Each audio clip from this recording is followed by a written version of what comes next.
Welcome back. This video will cover methods for collecting data.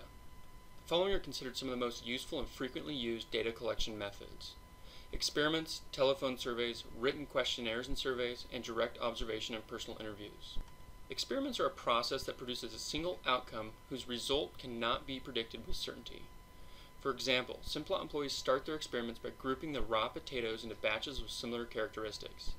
They run some of the potatoes through the line with blanch time and temperature settings set at specific levels defined by an experimental design. After measuring one or more output variables for that run, employees change the settings and run another batch, again measuring the output variables. Telephone surveys are a relatively inexpensive and efficient data collection procedure. Of course, some people respond to surveys, others are not home when the calls come, and some people do not have home phones. Because many people not stay on the line for very long, the phone survey must be short, usually 1 to 3 minutes. The questions are generally what you called closed-end questions. For example, a closed-end question might be, to which political party do you belong? Republican, Democrat, or other. The most frequently used method to collect opinions and factual data from people is a written questionnaire. In some instances, the questionnaires are mailed to the respondent. In others, they are administered directly to the potential respondents.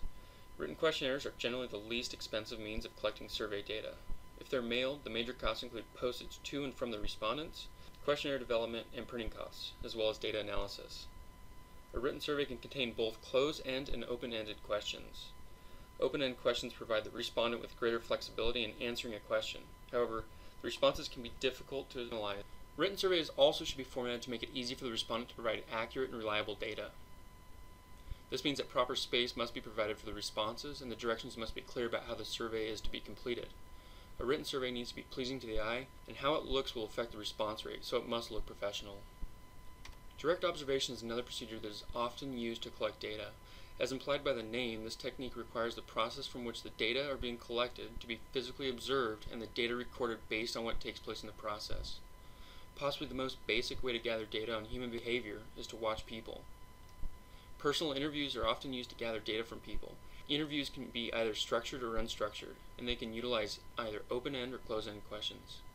It's worth noting that closed-ended questions are much easier to quantify and analyze from a statistics perspective. I should also note, a newer type of data collection method is automatic data collection. Think of a grocery store that scans a product and ties your purchase to the rewards card or the credit card. This helps marketers understand buying patterns and store layout. A good example of this is Walmart's placement of beer and diapers. They found that men who went to the grocery store for diapers were also inclined to buy beer during the same visit. Feel free to pause on this slide and examine the advantages and disadvantages for each of the data collection methods. For any data collection method, there are issues that can influence the data. We're always concerned with data accuracy.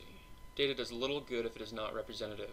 For example, start and stop times. Imagine a 40-yard dash at different start and stop points for each runner. The track times would give us no insight into the speed of the individuals. Any collection method is also subject to bias. It may be in the form of an interviewer or observer bias, or non-response bias of surveys. A common issue is measurement error. Rarely will only one person do the measuring, and it's very unlikely that each person will measure the same way.